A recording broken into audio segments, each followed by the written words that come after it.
Hola, hola, mi nombre es Eric Araujo, formo parte de la plantilla de académicos de la Sociedad Tomás de Mercado y este es el primer video que haré de una serie de videos, ¿no? Donde vamos a tocar varios temas que vayan acorde con el objetivo de la Sociedad Tomás de Mercado. Aquí, bueno, vemos la sociedad, este es el sitio web de la Sociedad Tomás de Mercado, aquí nos pueden encontrar en tomasdemercado.org. Rápidamente, dice la Sociedad Tomás de Mercado busca difundir los valores y el ideal de una sociedad de individuos libres y responsables mediante la investigación y la educación, formando a jóvenes promotores en los principios de la propiedad privada y la economía de mercado. Bueno, estos videos, que este es el primero que voy a hacer de la serie que les acabo de comentar, pues tiene esta idea, ¿no? Tradicionalmente, cuando uno se acerca a las ideas de la libertad, pues de pronto podemos vernos abrumados, de pronto parece no tener relación, las ideas están ahí desconexas, los conceptos también, y pues el fin de estos videos es dar un poco de luz, orientar de cierta manera y explicar lo que pues una persona que ya lleva algunos años en esto de la lucha por la libertad, si es que no se oye grandilocuente eso, pues bueno, yo vengo a explicar algunas cosas, ¿no? Que creo yo que puedan ser valiosas, que puedan ser interesantes, sobre todo para este objetivo de formar jóvenes, ¿no? Promotores, los principios de la propiedad privada y la economía de mercado, que no obstante está relacionado eso con muchos temas, con muchos autores, con muchas teorías, y pues bueno, ese es el objetivo. A veces cuando pues uno ya tiene experiencia y tienes ya un tiempo en esto, de pronto pues tienes ya cierta soltura, tú ya de cierta manera te especializaste en unos temas, en algunas teorías, y pues llega el momento en que hay que expresarlas y hay que eh, comunicar, ¿no? Lo que hemos encontrado, lo que nosotros pensamos que es valioso. Bueno, los libertarios, los liberales, muchos son de extracción económica, también hay filósofos, gente de ciencias políticas, sociólogos y creo que una minoría, al menos en México, son juristas, ¿no? Ok, bueno, pueden ser abogados, pero no es lo mismo ser abogado que dedicarte a la teoría del derecho o a la filosofía del derecho o a la dogmática o cualquiera de las disciplinas jurídicas, ¿no? Y filosofía, ¿no? En este video yo les voy a tratar de explicar algunos conceptos y lo que me interesa es que ustedes vean qué importantes son las ideas. Ok, ya sabemos que la libertad es importante, ¿no? Y seguramente ustedes que están escuchando este video, pues ya tienen ahí su caminito andado acerca de las personas que han escrito acerca de la libertad, de lo importante que es, etcétera, etcétera. Pero yo lo voy a llevar un poquito a un terreno no tan explorado como puede ser la filosofía, como puede ser el derecho penal. ¿Cómo a conectar? Bueno, eso es de lo que se trata el video. Le puse aquí rápidamente dignidad, libertad, derecho penal y poder punitivo porque son los temas que voy a relacionar. Eh, Se trata de ver qué tan, eh, qué tan poderosa es una idea o cómo de poderosa se puede volver una idea. Y pues bueno, voy a empezar con la idea de dignidad de Kant, filósofo importantísimo, ¿no? Miren lo que puse aquí, ha tenido esta idea de dignidad, algunos lo llaman principio, ha tenido muchas interpretaciones y gran influencia, concepto, teoría, principio, la gente lo ha entendido de diferentes maneras y lo ha relacionado con sus propios campos y ha hecho aportaciones basándose en lo que ellos entendieron acerca de la dignidad humana planteada por Kant.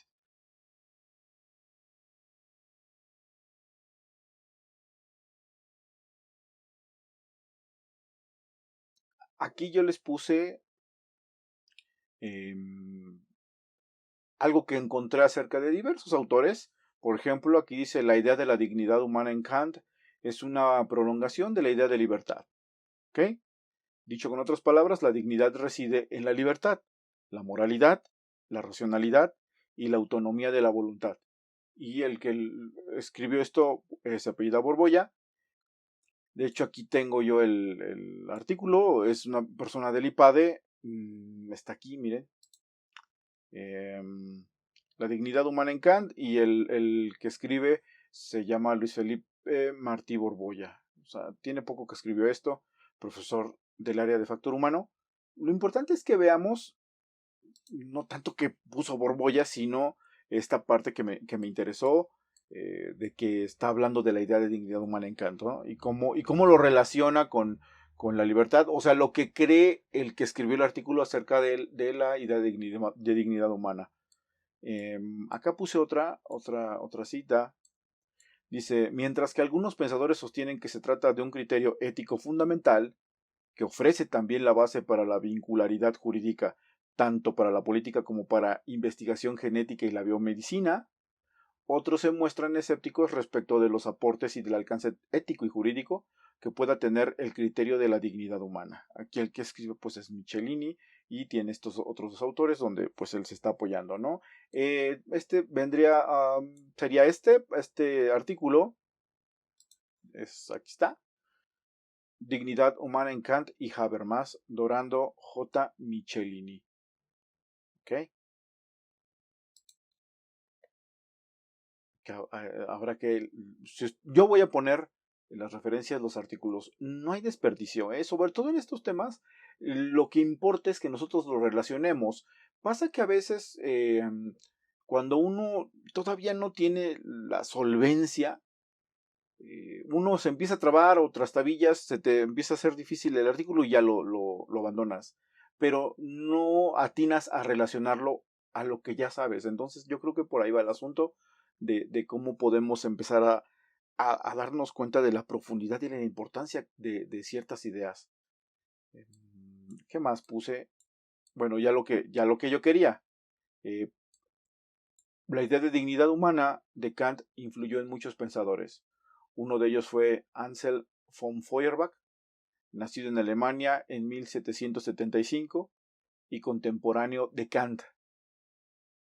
Siendo filósofo, Feuerbach fue influido por el filósofo más importante de su tiempo, claro está, pero Feuerbach poseía un genio propio inmenso, que tomando la idea kantiana de dignidad sumada a su genio en el campo jurídico, revolucionaría el derecho penal, ¿eh? Y eso lo dice, o lo dicen N penalistas. O sea, el derecho penal moderno viene a partir de las aportaciones de Feuerbach, de Anselm von Feuerbach.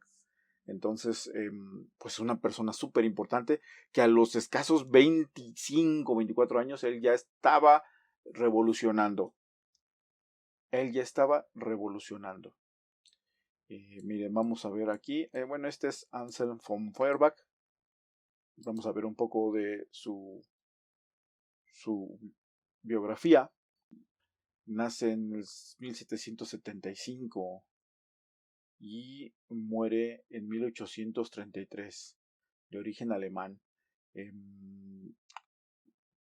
Ya estaba escribiendo, empezando el siglo XIX, muy joven y bastante brillante. Él además es padre del otro Feuerbach, ¿no? Aquí viene algo de lo que voy a hablar después. Aporte al derecho penal. En el campo del derecho penal, Feuerbach fue el creador de la famosa máxima que consagra el principio de legalidad en lo penal. Nullum crimen nulla poena sine lege previa. No hay delito ni pena sin ley previa. Esto, aquí dice, inspirado en las ideas de Hegel, es uno de los máximos representantes de la teoría relativa de la pena, pero también está inspirado por Kant. Es más, este principio de legalidad está inspirado directamente en el principio de dignidad humana, que es lo siguiente que quiero enlazar ese principio, ¿no? ¿Por qué? Porque, pues, los filósofos dan su aportación, en este caso Kant, pero no sabes hasta dónde va a llegar esa influencia. Aquí lo que pasó es que, pues, Feuerbach, pues, brillante jurista, toma esta idea de la dignidad humana, o como muchos lo llaman, este principio de dignidad humana, y lo aterriza o lo extrapola, lo lleva al derecho penal. Y él, pues, lo transforma en dos principios, ¿no? Que sería, por un lado, el principio de legalidad material y el otro el principio de legalidad procesal. Ambos, pues, ya están de cierta manera contenidos en este principio de legalidad, ¿no? En lo penal, que dijimos era, no hay delito ni pena sin ley previa. Entonces, eso es un aporte gigantesco para el derecho penal y esa es una de las cosas o de los aportes por los cuales se le considera el padre, ¿no? O el iniciador, vamos a decirlo así, del derecho penal moderno. Vamos a regresar. Entonces teníamos que el principio de legalidad material y el principio de legalidad procesal. Antes habría que ver un poco de Kant. Bueno, él fallece en 1804. Por su parte, Feuerbach fallece en 1833, más joven que Kant, pero por lo mismo también recibió ya su influencia pues cuando él estaba estudiando, ¿no? Entonces, un grandísimo jurista y apoyado pues en un monstruo como Kant, que pues si hay alguien del que se ha escrito su influencia es de este filósofo.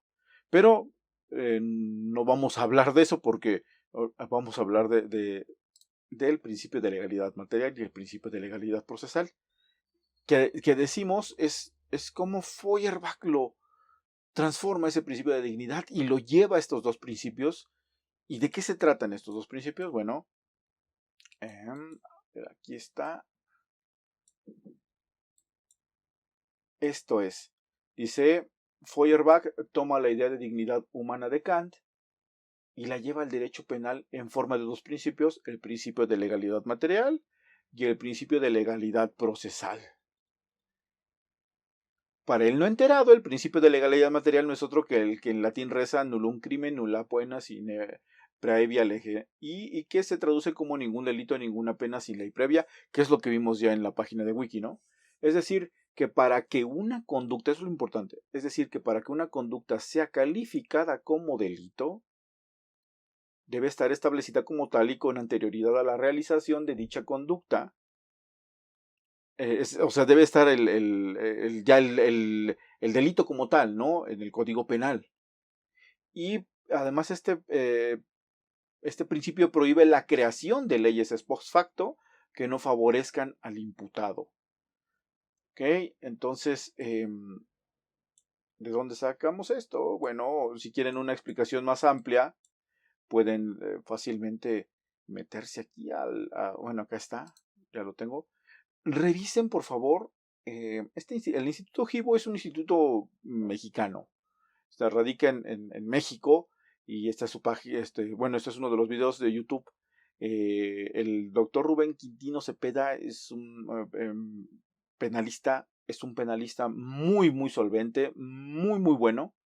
Vean el video, vean el video. La verdad es que es una serie de videos que no tienen desperdicio. Yo no me compararía con el doctor Rubén Quintino para nada, porque bueno, él es investigador en ciencias penales, yo no lo soy. Yo estoy tomando la aportación que él hace y particularmente me gusta la manera en cómo está hablando, al menos en este video que es de la clase 1, acerca de este principio y cómo lo transforma de Kant, cómo Feuerbach lo hace estos dos principios. Por favor, lo voy a dejar también en la referencia. Buenísimo, ¿eh? No hay desperdicio. Bueno, ya regresamos.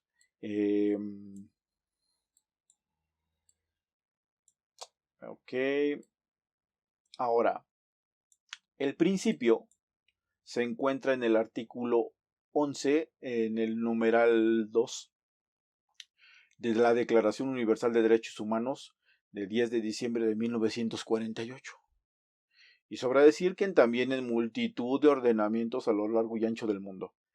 En la Constitución mexicana, pues claro está, y aquí está, ¿no? Hace lo propio en su artículo 14. El principio de legalidad material es fundamental en un Estado de derecho. Y aquí entra otro grandísimo jurista, penalista, y nos defiende contra lo que Roxin llama el Estado Leviatán. Eh, Ahora bien, sobre el principio de legalidad procesal, también partiendo de la idea kantiana de dignidad humana, Feuerbach dirá que si no se respeta la dignidad de las personas durante el proceso, entonces no reconocemos a personas, sino a objetos. A ver, veamos un poco de Klaus Roxin, abogado y jurista alemán destacado por su labor en el ámbito del derecho penal. Derecho penal internacional, o sea, es un gigante del derecho penal. Todos los que están involucrados de alguna manera en la filosofía, aunque sea como aficionado como yo, pues lo conocen, ¿no? Saben que es mínimo alguien muy importante. Me regreso.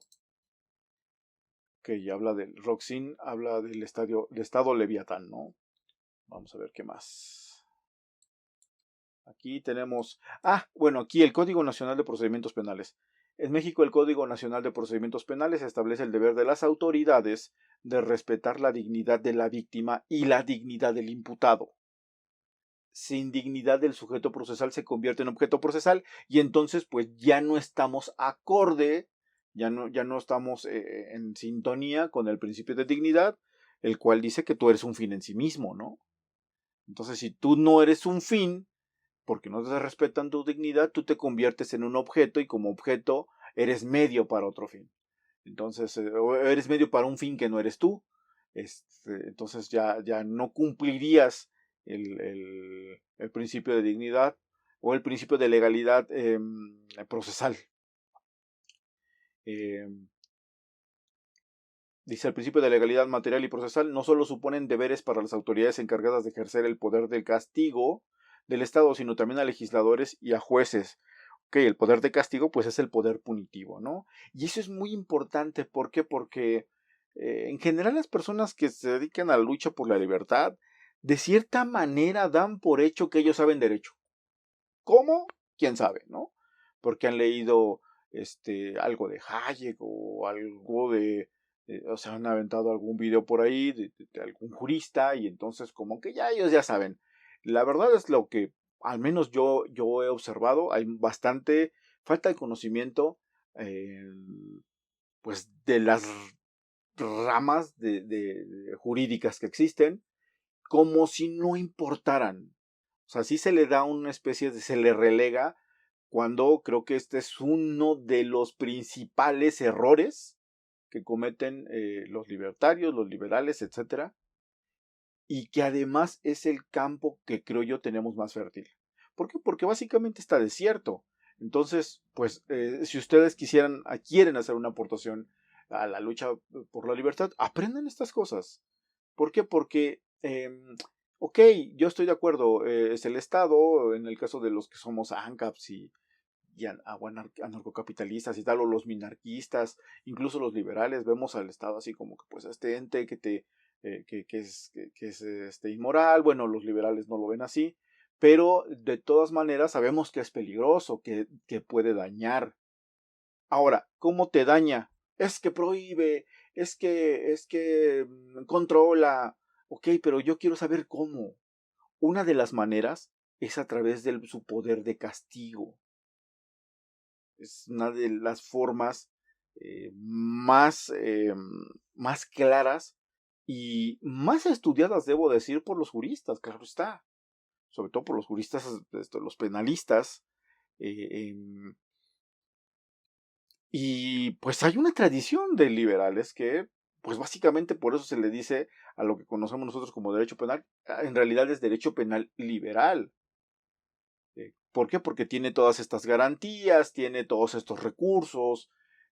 Tenemos aparte los derechos humanos que también entrarían en juego en esta concepción liberal y con estos principios de legalidad material y procesal, que puede ser que en diferentes latitudes se trate diferente y que se trate con mayor, bueno, en tanto mayor o menor eficacia.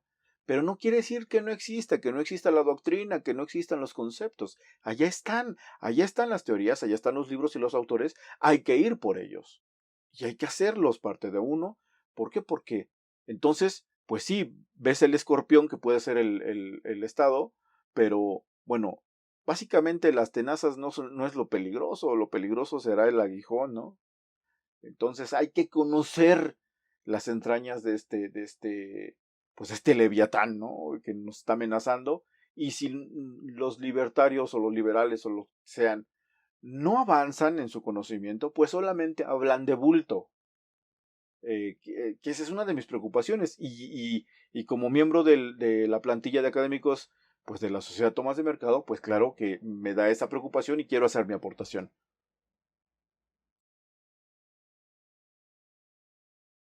Hablábamos que este principio se encuentra en el artículo 11, numeral 2 de la Declaración Universal de Derechos Humanos. Bueno, aquí la tenemos. Justamente estamos en el artículo 11. Y claro, numeral 2. Nadie será condenado por actos u omisiones que en el momento de cometerse no fueron delictivos según el derecho nacional o internacional. Tampoco se impondrá pena más grave que la aplicable en el momento de la comisión del delito. Creo que queda muy claro, no te pueden inventar delitos. Debe haber un código penal donde ya está especificado que es delito la conducta que tú cometiste. Y además, no te van a inventar una pena. Dice, tampoco se impondrá pena más grave que la aplicable en el momento de la comisión del delito. Entonces, es súper importante. Eh, hay que verlo, hay que ver la importancia que esto tiene. ¿Qué más? Vamos a seguir avanzando. A ver, aquí no se ve muy bien. A ver, en el derecho mexicano, este es un párrafo, completito que ahorita vemos de dónde lo saqué. En el derecho mexicano y en particular en el ámbito administrativo, el principio de legalidad en general se debe deducir de la interpretación conjunta del segundo párrafo del artículo 14 de la Constitución mexicana. Nadie podrá ser privado de la vida, de la libertad o de sus propiedades, posesiones o derechos, sino mediante juicio seguido ante los tribunales previamente establecidos, en el que se cumplan las formalidades esenciales del procedimiento y conforme a las leyes expedidas con anterioridad al hecho. O sea, que hay varios principios, ¿no? Y del primer párrafo del artículo 16 de la misma Constitución, nadie puede ser molestado en su persona, familia, domicilio, papeles o posesiones, sino en virtud de mandamiento escrito de la autoridad competente que funde y motive la causa legal del procedimiento. Esto tiene mucha trascendencia, tal vez en otro video hablaremos más a profundidad, pero lo que decía, pues este principio de legalidad material y de legalidad procesal está a lo largo y ancho del mundo en los más diversos cuerpos jurídicos, ¿no? Este párrafo viene aquí en este artículo que está en la Biblioteca Jurídica del Instituto de Investigaciones Jurídicas de la UNAM, el principio de legalidad en el ordenamiento jurídico mexicano. Aquí me gusta esta parte al principio, la que escribe Citlali Torruco Salcedo, hay que darle crédito siempre al que escribe, ¿no? Introducción. El principio de legalidad, considerado uno de los logros más importantes del Estado de Derecho, comprende en sí dos figuras jurídicas, el principio de legalidad administrativa, o también llamado preeminencia de la ley, y la reserva legal. Distinción que tiene su origen en el hecho de que cada uno de estos institutos surte efectos en diferentes campos del derecho. Cuando nos referimos al primero de los principios debemos situarnos en la esfera aplicativa de este, mientras que aludir al segundo implica centrar nuestra atención en su esfera normativa. Muy bien, lo que quiero rescatar de este párrafo es que al principio dice considerado uno de los logros más importantes del Estado de Derecho. Tenemos otro concepto muy importante que la gente en general, y esto también los que estudian, confunden. Creen que el Estado de Derecho es un montón de cosas. Rápidamente, y lo vamos a ver más adelante, el Estado de Derecho básicamente es esta camisa de fuerza que el Estado policíaco, que está en todos los estados, que es esta fuerza de este poder de castigo irracional, esta violencia irracional, el Estado de Derecho es esta camisa de fuerza que lo está apresando, que que está limitando el ejercicio del poder irracional. Entonces, no es que la gente roba mucho, no hay Estado de Derecho, no tiene que ver con eso. Podemos también hacer otro video acerca de lo que es el Estado de Derecho. Particularmente me gusta cómo lo describe Ferrajoli, y no nada más los conceptos que da, sino cómo va Ferrajoli hablando de la evolución del Estado de Derecho, ¿no? Hasta los estados de derecho modernos constitucionales, ¿no? Ok, bueno, me regreso porque esto pues también da para otro video. El Estado de Derecho, cómo se relaciona con el principio de legalidad. Ténganlo en mente, eso sí tiene que ver con el Estado de Derecho. Ahora, básicamente yo ya les había adelantado que estamos hablando del derecho penal, ¿no? Y pues sus garantías. ¿Cuál es la contraparte del derecho penal? Del derecho penal autoritario. Este derecho que pues no sigue esos principios, no sigue el principio de Kant de dignidad humana. Pero claro, siempre, y aquí ya lo estoy enlazando con otro tema, ¿no? Tenemos el derecho liberal y tenemos el derecho penal autoritario. Ha ido cediendo terreno, aquí saqué esta idea de Eugenio Zaffaroni, que es otro grandísimo jurista, penalista. Y bueno, el derecho penal liberal ha ido cediendo el terreno poco a poco ante la pretendida necesidad de eficacia preventiva ante nuevas amenazas que exigen mayor represión. O sea, la represión, esto de librarse de esa camisa de fuerza de la que hablábamos, que es el Estado de Derecho, supuestamente siempre se hace por una necesidad imperante. Es algo necesario. Entonces, pues se convence a la población, se vuelve una lucha propagandística para que uno diga, sí, sí necesitamos más mano dura, sí, nos estorban las garantías, nos estorban los principios, nos estorba el Estado de Derecho, pero va a ser por nuestro bien. Entonces siempre hay una amenaza. Dirá Zaffaroni, ya estuvo la amenaza de las brujas, la amenaza del comunismo y bueno, otras amenazas también, porque también los comunistas traen su propia película, ¿no? Eh, Miren, de hecho video, Raúl Zaffaroni, yo sí dije, sí, Raúl Zaffaroni, el derecho penal liberal y sus enemigos, buenísimo lo que está diciendo, y está hablando de esto. Yo digo, a pesar de que, bueno, los juristas, él es argentino,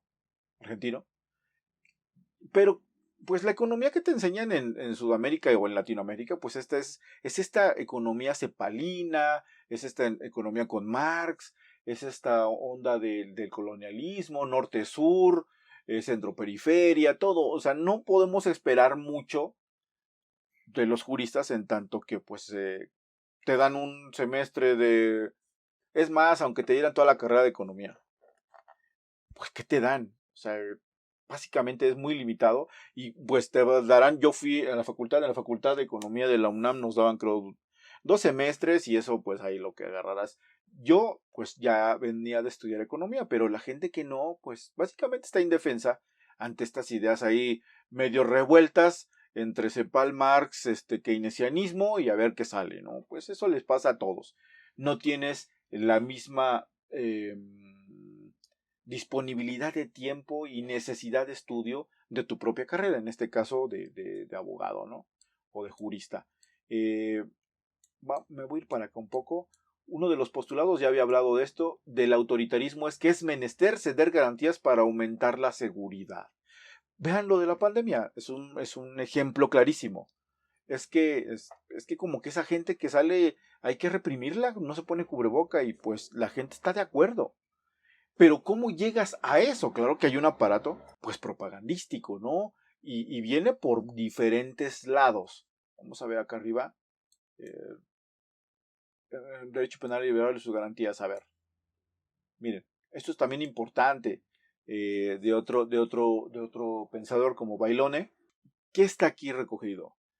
Dice, el poder punitivo no está en la cabeza de los teóricos del derecho. No, porque en esta aproximación teórica a lo que es el poder punitivo, y siguiendo a Zaffaroni, porque yo veo aquí toda su influencia, dirá Zaffaroni que pues el jurista no sabe qué es el poder, no sabe qué es el poder punitivo, no, ese es un fenómeno político, no jurídico. O sea, el fenómeno de poder es un fenómeno político, no es propio de la ciencia jurídica. Lo que será propio de la ciencia jurídica es construir todo este sistema de diques, de filtros, que será pues el Código Penal, ¿no? Eh, donde de lo que se trata es de contener al poder, no de habilitarlo, que será el derecho penal autoritario, donde se le habilita el poder descaradamente. Aquí también dice el poder punitivo que se ejerce cotidianamente sin habilitación legal. Ok, no nada más es el poder punitivo el que está en la ley, sino que además en los estados hay quien ejerce poder de castigo no estando habilitado, pero eso se da en todos. Entonces, pues ahí están los funcionarios públicos, ¿no? Y la gente que tiene poder para castigar. Habrá otra corriente que también dice que el poder punitivo más importante ni siquiera es el que, digamos, corresponde a las agencias que están habilitadas a las agencias encargadas de ejercer ese poder punitivo de acuerdo a lo que establece el Código Penal y todo esto, sino que será la administración pública. ¿Por qué? Porque la administración pública puede castigarte sin tener que pasar por todo el sistema de filtros y garantías que sí tiene el derecho penal. Entonces, pues ustedes ya saben que si le caen mal al alcalde, si le caen mal al regidor, alguna persona que pueda perjudicarlos a ustedes mediante administrativamente, pues bueno, eh, ya sabemos de qué se trata eso, ¿no? O sea, el castigo que hace la administración pública es, y esto lo dicen varios juristas, mucho más grande que el que se ejerce por el poder punitivo del derecho penal, ¿no? O sea, que está ahí estipulado. Acuérdense, bueno, retomando, el poder como tal no es, esta visión agnóstica del poder de Zaffaroni, no, eh, el jurista no sabe qué es el poder, no te lo da la ciencia jurídica, no te dice qué es. Lo que pasa con la ciencia jurídica es que te permite crear esta camisa de fuerza al poder irracional, al ejercicio del poder irracional.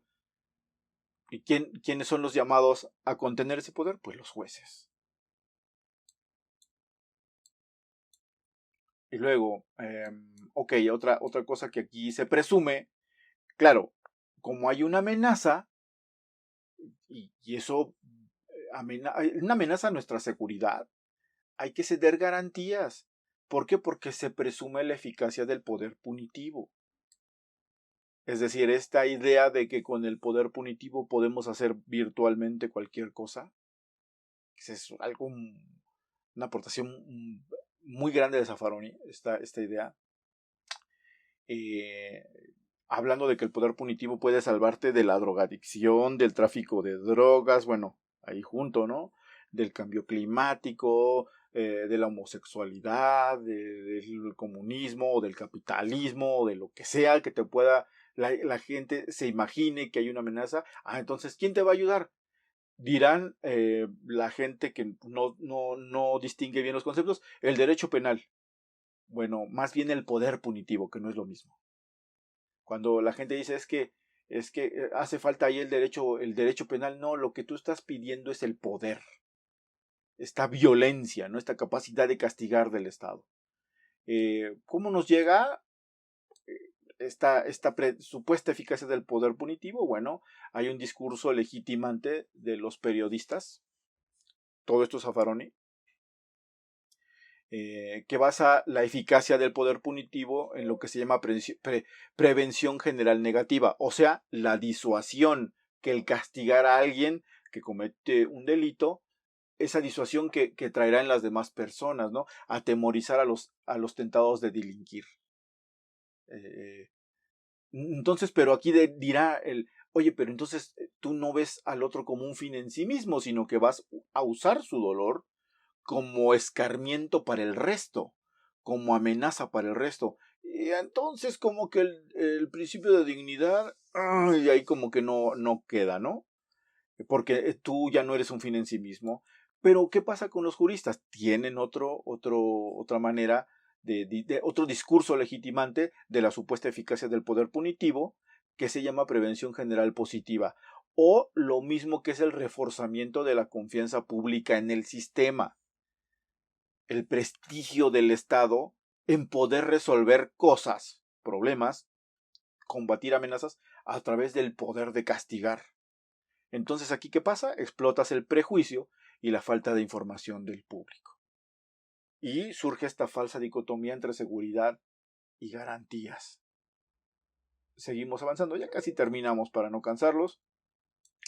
El hecho de que las garantías se reduzcan o desaparezcan es una amenaza por parte de las agencias estatales. Y aquí escúchenme, libertarios y liberales y toda esta banda. Eso amenaza a toda vida y propiedad. Quedamos a merced de la arbitrariedad de las agencias estatales, encargadas de ejercer el poder punitivo, y perdemos espacios de libertad y perdemos seguridad. Cuando esto pasa, pues hay un vacío de reglas. Básicamente, siempre hay quien se puede aprovechar de eso. Y surge la corrupción y un sinnúmero de males como la pobreza, muerte, dolor, opresión, violencia, etc. Corrupción, pobreza, muerte, dolor, opresión, violencia, lo que ustedes se imaginen. Eh, Habrá también teorías que van a apuntar no tanto a esta parte de la prevención general positiva o la prevención general negativa, que también acabará mermando el Estado de Derecho, pero que tiene que ver con los jueces directamente. Eso lo veremos, espero que en otro video, donde pues, pues los jueces se vuelven también arbitrarios, o sea, dejan se pierde esta parte del derecho penal de contener al poder para más bien, pues yo tengo el poder como supremo árbitro, lo voy a usar. Pero bueno, lo podemos dejar eso para después. Eh, y ya para terminar, la característica común del autoritarismo de todos los tiempos es la invocación de la necesidad en una emergencia. Esto yo creo que es eh, muy claro para todos los defensores de la libertad, y debería de quedar claro si no lo tienes, entiéndelo. Eh, es el autoritarismo. El autoritarismo siempre apela a que hay una emergencia y entonces, pues como que estorban las garantías, como que estorba el Estado de Derecho. Pero todo es por nuestro bien, es por estar seguros, ¿no? Eh, Zaffaroni también, y yo quiero ya casi concluir aquí, Zaffaroni también define el derecho penal como, por eso, repito, es necesario aprender todo esto a profundidad, como la programación racional del poder jurídico de contención y reducción del fenómeno político del poder punitivo del Estado. La programación racional del poder jurídico de contención y reducción del fenómeno político del poder punitivo del Estado. A veces la gente que defiende la libertad piensa que pues las ideas son tan buenas que de pronto surgirá un orden social que de alguna manera será totalmente distinto y será pacífico y libre y justo y todo, pero bueno, hay que programar la contención. Entonces, de aquí a que estemos en Ancapistán o en Ancapoztlán o donde ustedes quieran, pasarán muchas cosas y más nos vale saber qué tipo de orden queremos, si queremos leyes, qué tipo de leyes, y hay que irlas haciendo, y hay que irlas proponiendo, hay que ir formando nuestros programas de decisión, lo que serán las futuras leyes. ¿Por qué? Porque finalmente lo que nosotros propongamos como libertarios acabará, si lo hacemos pues claro, también en el campo de la filosofía, del derecho penal o del derecho en general, acabará por llegar a la mente de los doctrinarios, de los jueces, de los maestros de las universidades. Y eso, señores, ha sido lo que en los últimos años ha ido cambiando la sociedad. No las revoluciones, sino las cortes. Entonces, creo que no hay que echar en saco roto lo que se puede entender. Aquí hicimos un recorrido desde la dignidad humana de Kant, pasando por el Estado de Derecho, por la libertad, por el poder punitivo, por el Estado y por otros varios conceptos. Entonces, vamos a hacer un esfuerzo, ¿no?, por comprender más. Yo voy a comprometerme a hacer otros videos donde expliquemos otros conceptos, otras teorías y cómo éstas se relacionan con la libertad, aunque sea poquito, pero sí que se van a relacionar con qué futuro queremos, ¿no?, como defensores de la libertad, en qué sociedad queremos vivir. O todo va a ser orden espontáneo, o no vamos a poder nosotros hacer nuestra aportación. Eso habrá que pensarlo, ¿no? Bueno, vamos a regresar aquí al logo principal, ¿no? En todo lo que recorrimos. Y ustedes, si ustedes ven, pues hay muchas cosas que ver, ¿no? Van a ir aumentando. Bueno, me despido. La bibliografía la encontrarán en la descripción. Mi nombre es Eric Araujo, miembro de la plantilla de académicos de la Sociedad Tomás de Mercado. Hasta el siguiente video.